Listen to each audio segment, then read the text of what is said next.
Hello friends, સ્વાગત છે તમારું અમારી આ યુટ્યુબ ચેનલમાં। આજે બનાવવાનું છે મેથી અને વટાણાનું શાક। તો એ કંઈક નવી જ રીતથી છે, તો મારી રેસીપી તમે જોજો। એક તપેલી લઈશું, એમાં પાણી ઉમેરીશું। 2 ગ્લાસ જેટલું મેં પાણી ઉમેર્યું છે।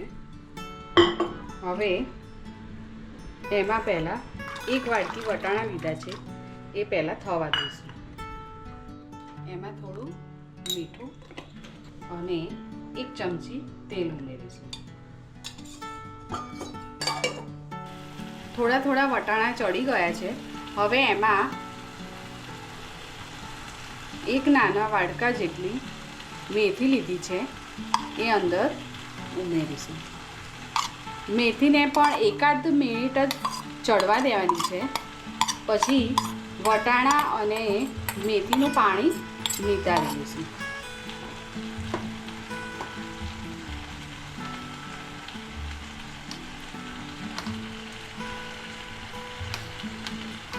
અંદર તેલ ઉમેરવાના લીધે વટાણા અને મેથીનો કલર એવો ને એવો જ રહેશે। એકાદ મિનિટ થવા દઈશું। જો વટાણા અને મેથીનો કલર એવો ને એવો સરસ જ છે, એકદમ ગ્રીન।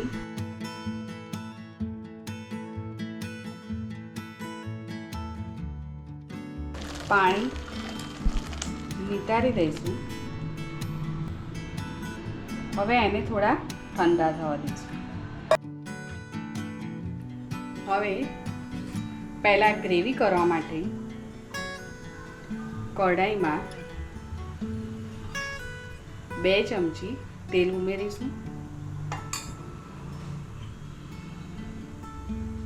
2 લીલા મરચાં, 5 થી 6 કળી લસણ અને 1 ટુકડો આદુનો છે, એને મેં આવી રીતે સમારી લીધું છે।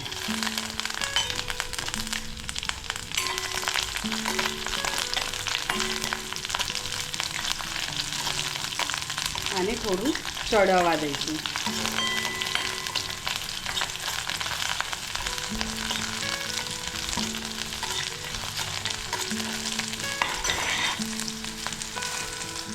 બે મીડિયમ સાઇઝની ડુંગળી સમારી છે, ઊભી એ ઉમેરીશું।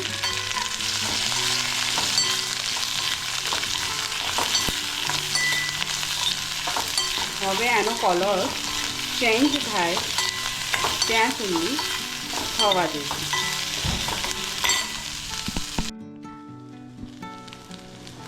જો ડુંગળીનો કલર બદલાઈ ગયો છે,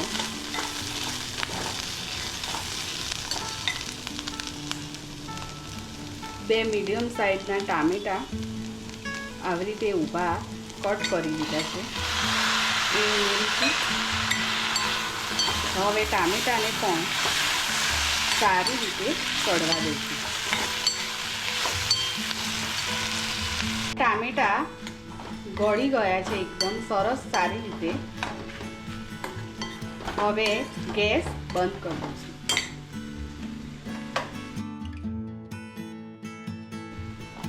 ઠંડુ થવા દઈશું, પછી આની ગ્રેવી બનાવીશું। વટાણા અને મેથીનું શાક બનાવવા માટે 5 ચમચી જેટલું તેલ ઉમેરીશું।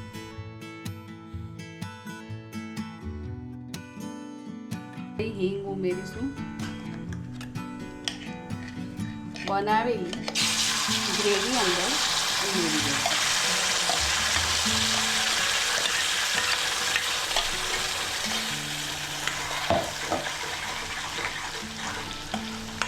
ગ્રેવીમાં બધો મસાલો કરીશું। તમે જેવું તીખું ખાતા હોય એ પ્રમાણે મરચું એડ કરજો। મેં અત્યારે 2 ચમચી જેટલું મરચું એડ કર્યું છે। અડધી ચમચી હળદર અને 1 ચમચી ધાણા જીરું પાવડર।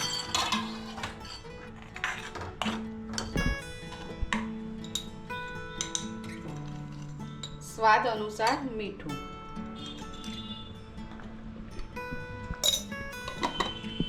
વટાણામાં પહેલાં મીઠું નાખેલું છે.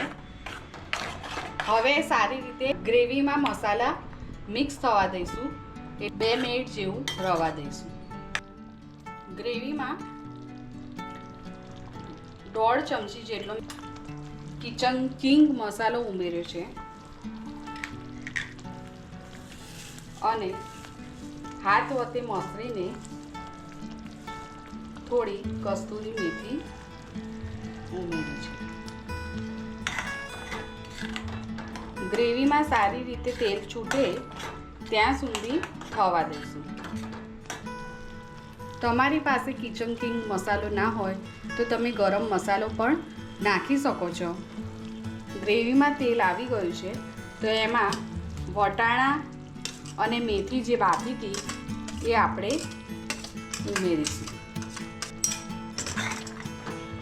સારી રીતે મિક્સ કરી દઈશું.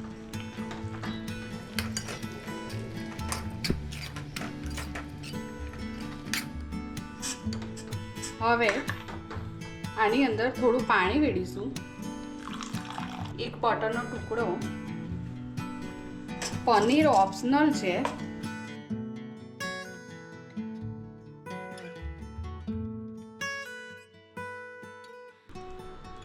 છીણીને અંદર એડ કરું છું.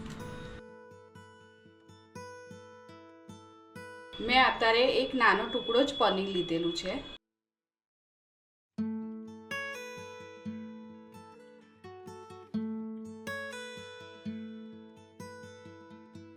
શાકમાં થોડું તેલ ઉપર આવે ત્યાં સુધી થવા દઈશું.